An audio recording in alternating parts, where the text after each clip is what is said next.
The Grand Chamber of the Galactic Council was the largest room Cole had ever seen. It stretched upward for hundreds of meters, its walls made of some kind of living crystal that pulsed with soft blue light. A massive dome of transparent material formed the ceiling, and through it she could see the endless stars of the galaxy spinning slowly overhead. 47 different alien species had sent their representatives to this place, and all of them were staring at her with expressions that ranged from disgust to amusement to cold indifference. Stood alone at the center of the chamber floor. She wore a simple gray suit, the kind a business executive might wear to an important meeting back on Earth. It was plain and unremarkable, especially compared to the elaborate costumes worn by the aliens around her. Some wore flowing robes covered in jewels that seemed to contain actual stars. Others wore armor made from metals that did not exist on Earth, polished to a mirror shine. A few species did not wear clothing at all, their bodies covered in scales or chitin or bioluminescent patterns that shifted and changed with their moods. She had been standing here for nearly an hour, waiting for the council to finish their private deliberations. Her feet hurt and her back was sore, but she did not let any of this show on her face. She had been trained for this moment. Every diplomat in Earth's foreign service spent years preparing for the possibility that they might one day stand before the Galactic Council and hear the words that knew were coming. High Arbiter finally rose from his throne at the center of the highest platform. He was an imposing figure, nearly 3 meters tall, with a body covered in overlapping plates of dark chitin. 6 eyes burned amber in his angular face, and when he spoke, his voice sounded like stones grinding together in a deep cave. "The council has reached its decision," announced. The chamber fell completely silent. Humanity has been found guilty of 17 violations of Galactic Compact law. Clasped her hands behind her back and kept her expression neutral. She had expected this. They all had. "Your species has expanded into the frontier without authorization," continued. "You have refused to submit to mandatory technological audits. You have developed weapons systems that are restricted under galactic law. And you have done all of this while pretending to be a cooperative member of our community." Around the chamber, alien delegates nodded their heads or made sounds of agreement. They clicked their mandibles together in a rhythm that knew indicated satisfaction. The ambassadors exchanged glances, their gray skin flushing purple with anticipation. They had been pushing for this outcome for decades. "These violations cannot be tolerated," said. "The Galactic Council exists to maintain order and stability. Species that refuse to follow our rules threaten the peace that has existed for 10,000 years. Therefore, by unanimous vote, we hereby declare a state of war against the human species." The words hung in the air, felt her heart beating faster, but she did not move. "You have 30 standard cycles to withdraw from all contested territories and surrender your military assets for inspection and destruction," continued. "Your government will submit to council oversight, and your technological development will be limited to levels appropriate for your civilization's maturity. Failure to comply with these terms will result in the complete subjugation of your and all colonial territories." The chamber erupted in murmurs of approval. Several delegates actually applauded, their various limbs and appendages creating a strange symphony of sounds. They were enjoying this. They had been waiting for an excuse to put humanity in its place, and now they had won. Looked up at the assembled might of galactic civilization. These species had been traveling between stars for thousands of years before humanity had learned to make fire. They had conquered hundreds of worlds, destroyed dozens of civilizations, and built an empire that stretched across half the galaxy, and they expected her to be afraid. She smiled. The murmurs slowly died down as delegates noticed her expression. This was not the reaction they had expected. Prisoners facing execution did not smile. Defeated enemies did not look amused. "High Arbiter," said, her voice calm and clear, carrying easily across the vast chamber, You have no idea how long we have been waiting for you to say that. Six eyes narrowed. You find amusement in your own extinction, human. No, replied. She reached into her pocket and pulled out a small communication device no larger than her thumb.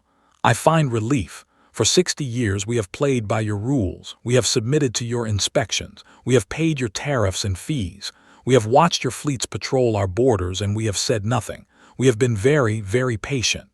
She pressed a single button on the device. But it is finally time.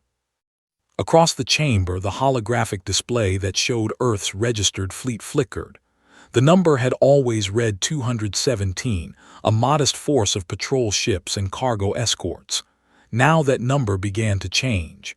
It climbed past 1,000, then 10,000, then 100,000. The chamber fell absolutely silent. What is this trickery? Demanded, rising to his full height. No trick, said. Just the truth. You see, High Arbiter, you made one critical error in your assessment of humanity. You assumed that because we showed you 200 ships, we only had 200 ships. The final count stabilized at 847,000 combat-ready vessels. We call it the Quiet Fleet, continued, her voice never rising above a conversational tone. Built in the deep asteroid belts where your sensors cannot reach. Assembled in hollowed-out moons that you classified as dead and worthless. Hidden in places your inspectors never thought to look because they assumed we were too primitive to find them ourselves. She began to walk slowly across the chamber floor, her footsteps echoing in the stunned silence. We knew this day would come. From the moment we first made contact with your council and saw how you treated younger species, we knew that eventually you would find an excuse to subjugate us. So we prepared. 3 generations of humans have dedicated their lives to building a force capable of defending our species against yours. This is impossible, said Ambassador of the Technocracy. Our surveillance would have detected such construction. Your surveillance detected exactly what we wanted it to detect, replied. Struggling colonies, outdated technology, a species barely capable of maintaining the ships we had. We played the role you expected us to play, and you never questioned it because it confirmed what you already believed. She stopped walking and turned to face directly. So please, she said, her smile widening, do not withdraw your declaration. We accept your war, and when it is over, there will be a new order in this galaxy. One where younger species are not crushed simply for having the potential to grow. She turned and walked toward the exit. Her footsteps were the only sound in the chamber. You are bluffing, called after her, his voice uncertain for the first time. No species could hide such a force from us. Paused at the door and glanced back over her shoulder. High Arbiter, humanity spent centuries hiding weapons from each other. We fought world wars. We developed nuclear arsenals in secret. We built entire underground cities that our own governments did not know about. She shook her head slowly. Hiding a fleet from aliens who think they understand us, that was the easy part. The doors closed behind her, and she allowed herself a moment to breathe. Her hands were shaking slightly, but she had done it. She had delivered the message. Now the real work would begin. 3 weeks before Cole stood before the Galactic Council, Admiral Samuel Grant was watching ships wake up from a sleep that had lasted decades. He stood on the observation deck of Station Icarus, a massive facility hidden in the gravitational shadow of a rogue planet that drifted through the empty space between star systems. Through the reinforced viewport, he could see thousands of vessels powering up their engines for the first time in 30 years. The sight made him feel very old. Samuel was 62 years old, and he had spent his entire adult life preparing for a war he had always hoped would never come.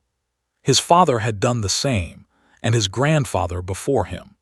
3 generations of the Grant family had served in the Quiet Fleet, maintaining ships in secret, training crews in hidden facilities, and waiting for the day when humanity would need them. Hard to believe they all still work, said Captain Torres as she joined him at the window. She was his second in command, A woman in her early 40s with sharp eyes and a no-nonsense attitude that Samuel had come to rely on over the years. "Every ship has been maintained in rotating shifts for 60 years, Samuel replied without looking away from the viewport. "Engineers have lived and died keeping these vessels ready. Some of them never saw sunlight, never breathed natural air. They spent their whole lives inside asteroids and moons, doing work that nobody would ever know about because they believed it was necessary." Was quiet for a moment. "Do you think it was worth it, all that sacrifice?" Samuel finally turned to look at her. "Ask me again when this is over." The quiet fleet was humanity's greatest secret and its heaviest burden. While Earth's visible colonies struggled under council restrictions, entire hidden populations had dedicated themselves to this singular purpose. Mining operations that officially produced nothing but worthless rock had actually been extracting rare materials for ship construction. Shipyards carved into asteroids that appeared dead on every sensor sweep had been building destroyers and carriers and battleships in complete secrecy. Research facilities, buried so deep in ice moons that not even light could escape, had developed weapons that the Council had banned centuries ago. The cost had been enormous. Families had been separated. Children had grown up in underground facilities, never knowing why they could not live on the surface. Brilliant scientists had spent their careers developing technology they could never publish or share. And all of it had been done on the gamble that someday the Council would give humanity no choice but to fight. Samuel's tablet chimed with an incoming message. He activated it and saw Cole's face appear on the screen. She looked tired but determined.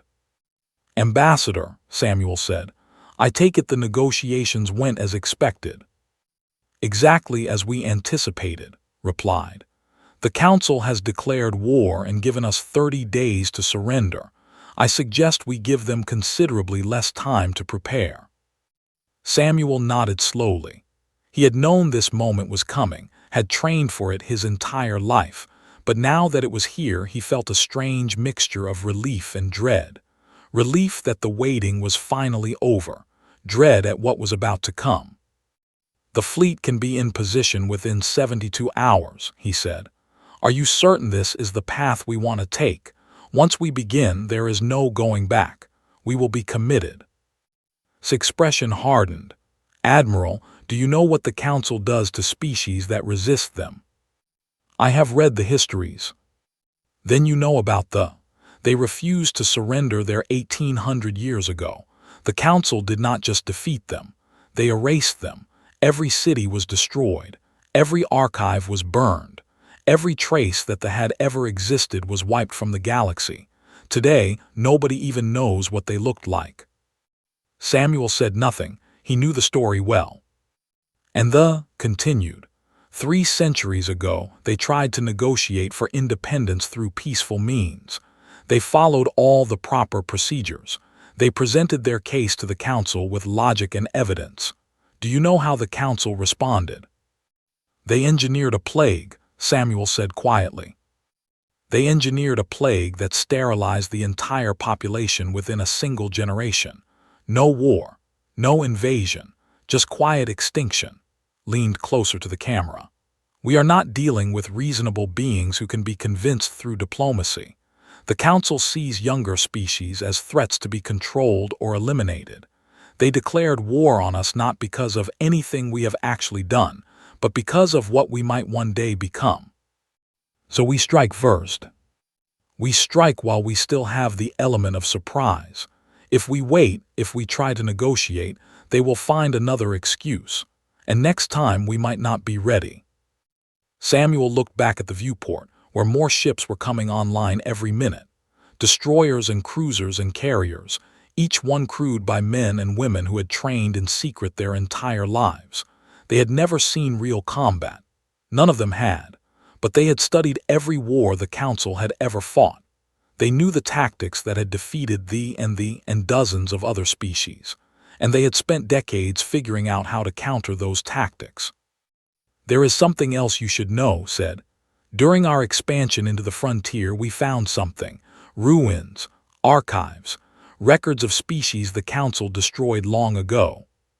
Samuel turned back to the screen. What kind of records? Everything, technology, history, strategies. Allowed herself a small smile. The Council thought they had erased these civilizations completely, but they were not as thorough as they believed, and now we know exactly how they think, how they fight, and how they fail. Samuel was quiet for a long moment. Then he turned to who had been listening silently. "Signal all fleet commanders," he said. "Operation Prometheus is a go. We move in 48 hours." Nodded and left to carry out the order. Admiral said, "I know this is not the future any of us wanted, but it is the future we have been given. The Council made their choice when they declared war. Now we make ours." "I understand," Samuel replied. "And Ambassador, when you return to Earth, tell the President that the fleet is ready. We have been ready for a long time." The communication ended, and Samuel turned back to the viewport. Across the hidden reaches of human space, in asteroid belts and hollow moons and secret stations scattered across dozens of star systems, 800,000 ships were completing their final preparations. The galaxy had never seen anything like what was about to happen. The Council expected a brief and decisive war against a primitive species that did not know its place. They expected surrender within days, perhaps weeks at the most. They had no idea what they had awakened. Samuel watched the ships and thought about his father, who had died 10 years ago without ever seeing this day. He thought about his grandfather, who had been one of the first admirals of the Quiet Fleet, back when it was just a dream and a handful of hidden shipyards. He thought about all the people who had sacrificed everything for this moment. "We will not waste it," he said quietly to himself. "I promise you that." In 48 hours, the war would begin, and the galaxy would learn that humanity was not a species to be underestimated. The Of Prime was one of the oldest and most powerful worlds in the galaxy. For 12,000 years, they had been masters of war. They had conquered dozens of species and built an empire that stretched across 300 star systems. Their fleets were legendary. Their warriors were feared, and there had never in all of recorded history known the sound of enemy weapons. This changed at exactly 3:47 local time on the fourth day of the war.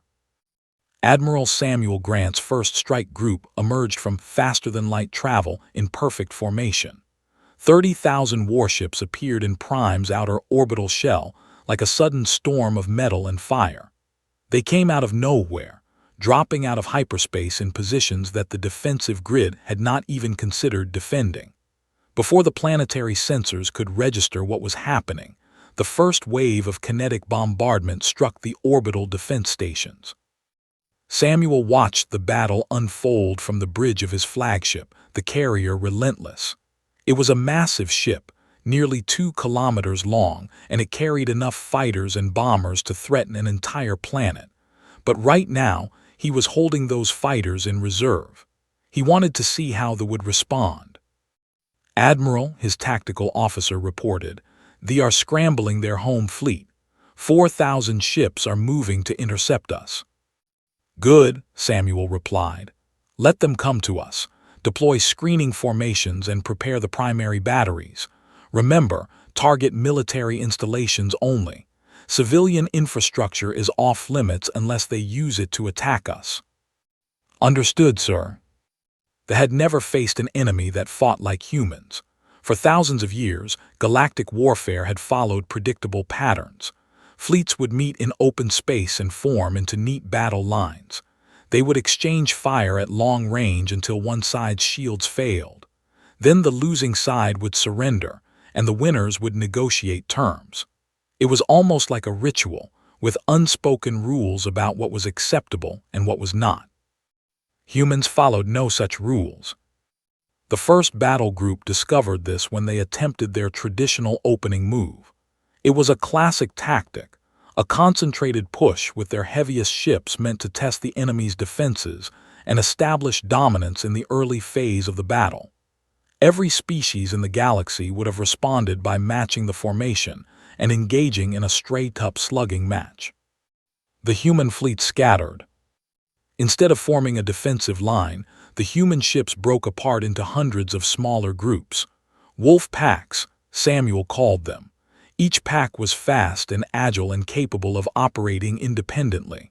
They struck from every angle at once, never staying in one place long enough for them to concentrate their fire. "They are not fighting properly," the commander transmitted on an open channel. Samuel could hear the confusion in his translated voice. "There is no formation. There is no structure. What kind of tactic is this?" Samuel did not bother to respond. He was too busy watching the battle. A human destroyer squadron was using a clever trick that had been developed specifically for this war. They had positioned themselves behind a civilian cargo ship's hyperspace wake, using the distortion in space to mask their approach. When they emerged, they were inside the defensive perimeter, close enough to target the enemy flagship's bridge directly. The commander's transmission cut off mid-sentence. Within 2 hours, the home fleet had been reduced to debris and emergency escape pods. Samuel gave orders to allow every escape craft to reach the planet's surface safely. He wanted survivors. He wanted them to tell others what they had seen. Admiral Torres reported from her station. "The planetary government is requesting terms for surrender." Samuel nodded. "Accept their surrender and begin humanitarian operations immediately. I want medical teams on the surface within the hour. Their civilians are not our enemies, and I want everyone to understand that." "Yes, sir." Samuel stood and walked to the main viewport. Through it, he could see the planet below, its cities glittering with lights that were only just beginning to understand what had happened. In one night, they had gone from being one of the most feared species in the galaxy to being a conquered people. Their entire home fleet had been destroyed without inflicting significant casualties on the human forces. It was not a battle, it was a demonstration. Across the galaxy, similar scenes were unfolding. Human fleets had struck at Council targets on 17 different fronts simultaneously. The Confederacy had been caught completely off guard when human ships emerged from hyperspace inside their most heavily defended system. The coalition had attempted to organize a coordinated counterattack, only to find that their communication networks had been infiltrated and compromised months ago. The Council had expected the war to last 30 days at most. They had expected humanity to fight desperately but ultimately fail against the combined might of galactic civilization. They had not expected this. Samuel's tablet chimed with an incoming message. It was from Admiral, commanding the 2nd Strike Group in the home system. "Samuel," she said, "you need to see these reports. The Council is in complete disarray. They have never faced an enemy like us. Their commanders are trained to fight in ways that we anticipated and countered decades ago. It is like they are playing a game with rules we refuse to follow." "That was always the plan," Samuel replied. "We studied every war they ever fought. We learned from every species they destroyed, and we built our entire military doctrine around exploiting their weaknesses." "It is almost too easy," said. There was something in her voice that sounded like unease.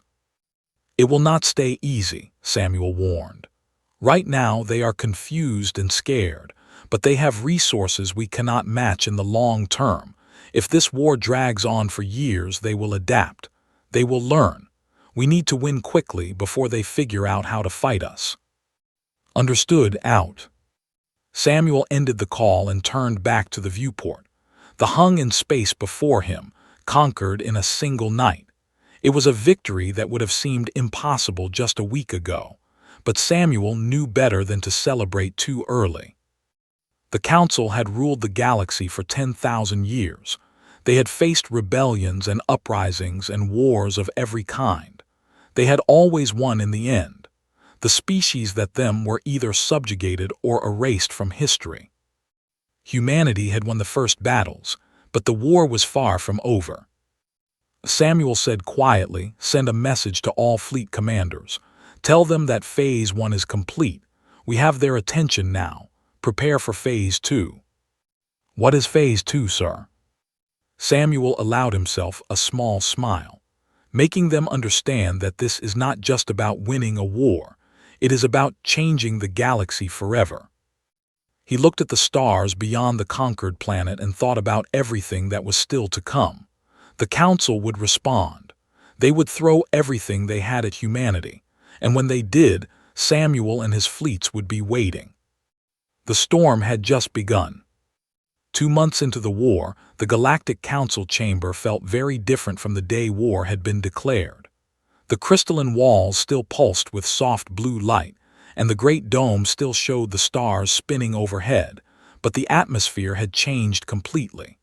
Where there had once been confidence and power, there was now fear and confusion. High Arbiter sat on his throne and looked out at the delegates who filled the chamber. Many of them could not meet his eyes. Others stared at him with expressions that bordered on accusation. They had followed his leadership into this war.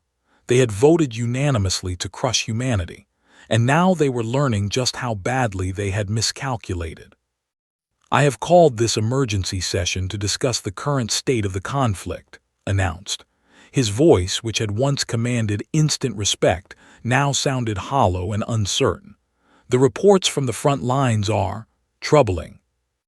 "Troubling?" Ambassador of the Technocracy rose from his seat, his 4 arms gesturing angrily. "Troubling is a mild word for what has happened. The Empire has fallen. Fallen. In 12,000 years they have never been conquered, and now there flies human flags." "The Confederacy has surrendered," added Ambassador of the Republics. Her voice was quiet, almost defeated. "They did not even attempt to negotiate. They simply gave up." "The coalition is discussing armistice terms as we speak," said another delegate. 17 member species have already withdrawn from the war entirely. They say they would rather accept human dominance than continue fighting. Raised one of his clawed hands for silence. "I am aware of these developments. That is why I called this meeting." "Then tell us," High Arbiter demanded, "how is this possible? The humans were supposed to be primitives. Our projections showed their complete defeat within 30 cycles. They had 200 ships, 200, against the combined might of the entire galaxy." "Our projections," replied bitterly, "were based on the assumption that the humans were being honest about their capabilities. They were not." The holographic display at the center of the chamber activated, showing a map of the galaxy with the current state of the conflict. Human fleets, marked in blue, had pushed deep into Council territory on every front. Red zones indicated areas under human control or influence. Yellow zones showed contested regions where fighting was still ongoing.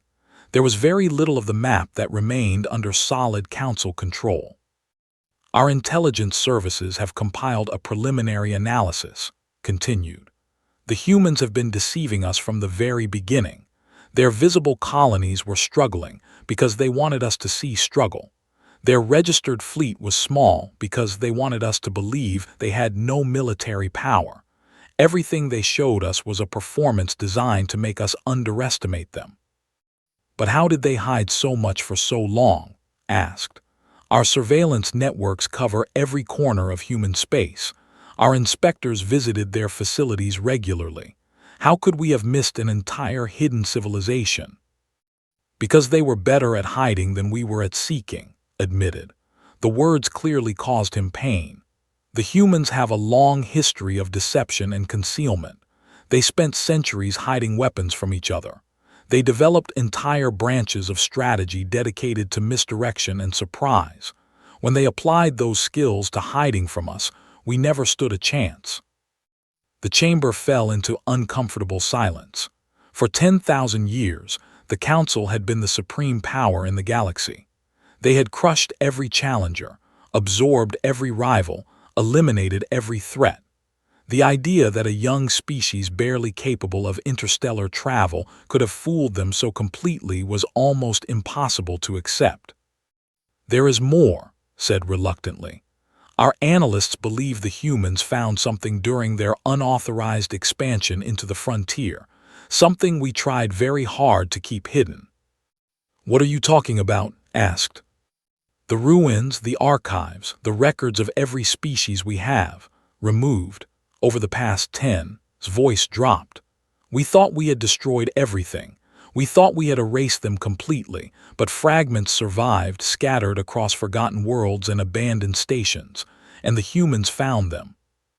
The implications of this statement settled over the chamber like a heavy fog. "They know what we did," said slowly. "They know what we do to species that resist us." "They know everything," confirmed. "They know our tactics. They know our weaknesses. They know exactly how we think and how we fight, and they have had decades to prepare countermeasures for everything we might try." "Then we must seek terms," said firmly, "before we lose everything, before they do to us what we have done to others." Several delegates nodded in agreement. The fear in the chamber was almost physical now, a living thing that pressed down on everyone present. "It may already be too late for that," replied. "I have received a message from Ambassador Cole. She will address the council tomorrow. She says she wishes to discuss the future." "The future?" laughed bitterly. "What future could we possibly have? They will destroy us. It is what we would have done to them." "Perhaps," said, "or perhaps not. The humans have not behaved as we expected in any other way. Perhaps their plans for us will also be surprising." He looked around the chamber at the representatives of 47 species, beings who had once considered themselves the masters of the galaxy. They looked small now, frightened, uncertain. "I suggest we all prepare ourselves for Ambassador Cole's visit," continued. "Whatever she has to say, whatever demands she makes, we must listen. We no longer have the luxury of arrogance. We no longer have the power to dictate terms." "And if her terms are unacceptable?" asked. 6 eyes dimmed slightly. "Then we will face the consequences of a war we started and cannot win. The humans have shown us something we forgot long ago. They have shown us what it feels like to be the weaker species, to be at the mercy of a power greater than ourselves." He rose from his throne and looked up at the stars visible through the dome overhead. "For 10,000 years, we were the storm that threatened others. Now we must learn what it means to be caught in someone else's storm, and we can only hope that the humans are more merciful than we have been." The chamber remained silent long after left. The delegates sat in their seats, each one contemplating the same terrible question: what would humanity do with its victory? The answer would come tomorrow, and the galaxy would never be the same. Cole walked through the grand chamber of the Galactic Council for the second time in her life. The first time, she had been a prisoner facing judgment. Now she was something very different. She was not quite a conqueror, but she was certainly not a supplicant. She walked with the calm confidence of someone who held all the cards and knew exactly how she intended to play them. The delegates watched her approach the center of the chamber. 2 months ago, they had looked at her with contempt and amusement. Now their expressions ranged from fear to curiosity to carefully hidden hope. They did not know what she was going to say, but they knew that their futures depended on her words. High Arbiter rose from his throne as she took her place on the chamber floor. He looked older than he had 2 months ago. The war had aged him in ways that went beyond physical appearance. He had led the council into a catastrophe, and the weight of that responsibility showed in every movement he made. "Ambassador Cole," he said formally, "the council is prepared to hear your terms." Smiled slightly. It was not a cruel smile, but it was not entirely friendly either. "High Arbiter, thank you for receiving me, but I did not come here to dictate terms." Murmurs rippled through the chamber. This was not what anyone had expected. "I came here to discuss the future," continued. "Not just humanity's future, but the future of every species in this galaxy." "You have one," said carefully. "You have the right to demand whatever you wish. Our fleets are destroyed. Our armies are scattered. We cannot resist you." You are correct, acknowledged. Humanity could spend the next century dismantling everything the Council has built. We could reduce your species to the same status you imposed on others. We could erase your histories and burn your archives and make sure no one ever remembers that the Galactic Council existed at all. The fear in the chamber became almost visible. Several delegates looked as if they wanted to run, though there was nowhere to go. "But we are not going to do that," said. Silent, complete and absolute silence. "You see, High Arbiter, we did not fight this war to destroy you. We fought it to teach you something, to change something that has been wrong with this galaxy for 10,000 years." Six eyes narrowed in confusion. "I do not understand." Began to walk slowly across the chamber floor, just as she had 2 months ago. But this time, every eye followed her with desperate attention. The Council has always treated younger species as threats to be controlled or eliminated. You crushed them because they might one day challenge you. You sterilized them because they dared to ask for independence. You have spent ensuring that no new civilization could ever rise to threaten your dominance. She stopped and turned to face the delegates directly. "But you were wrong, not just morally wrong, though you were certainly that. You were strategically wrong. Younger species are not threats to be eliminated. They are potential allies to be cultivated, resources to be developed, partners in facing whatever challenges the future might bring." "Partners?" Ambassador asked incredulously. "After everything we have done?" "Yes," said simply, "partners, because the galaxy has enough dangers without us turning on each other." She pressed a button on her tablet, and the holographic display came to life. But instead of showing the current state of the war, it displayed something entirely different. Star maps covered in strange symbols and annotations. Data streams filled with patterns that no one in the chamber could immediately identify.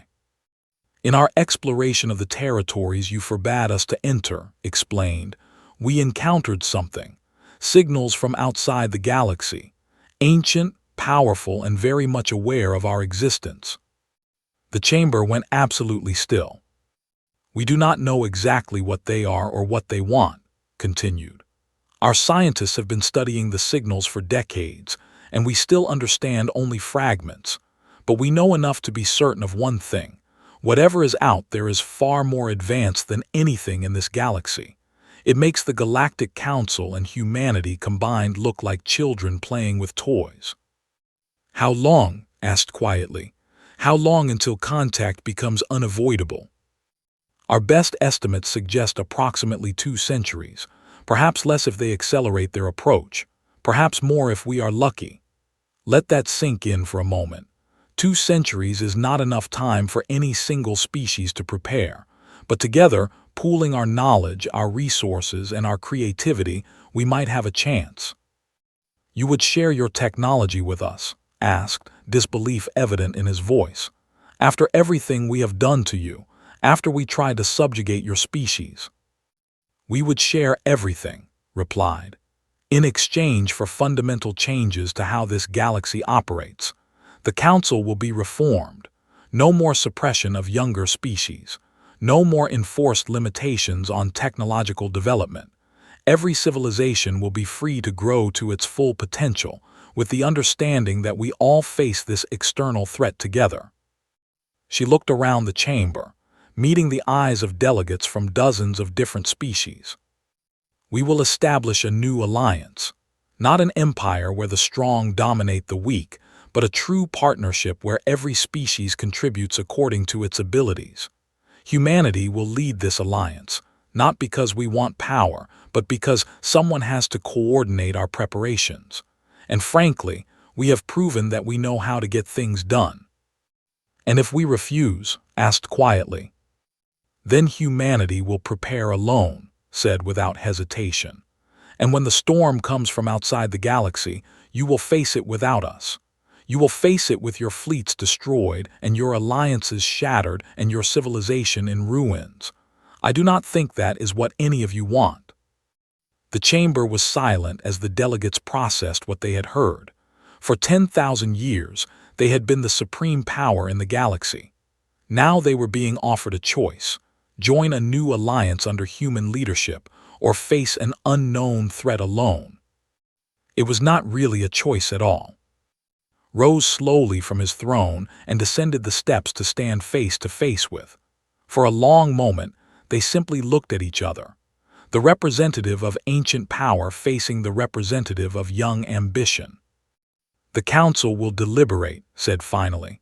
"But speaking only for myself, I believe you may have just saved us all." Nodded. "That was always the plan, High Arbiter. From the very beginning, we knew this day would come. We knew we would have to fight you to make you listen. But we also knew that what comes next is bigger than any war between species. We need each other, all of us." She turned to address the entire chamber one last time. "Humanity never wanted to be your enemies. We simply refused to be your victims. Remember that as we build whatever comes next, we are not here for revenge. We are here because the galaxy needs to change, and we are the ones who can make that change happen."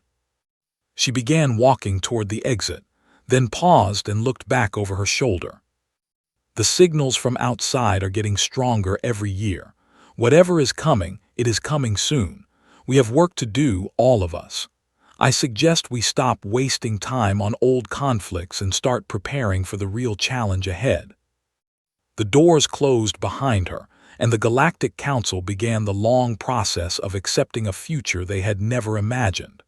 They had spent 10,000 years fearing younger species.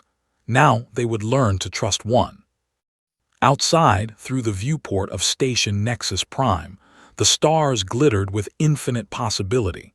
Stood watching them for a long moment, thinking about everything that had led to this day and everything that was still to come. Humanity had passed its first great test. They had faced the masters of the galaxy and emerged victorious. But the next test was coming, and it would be far greater than anything they had faced before.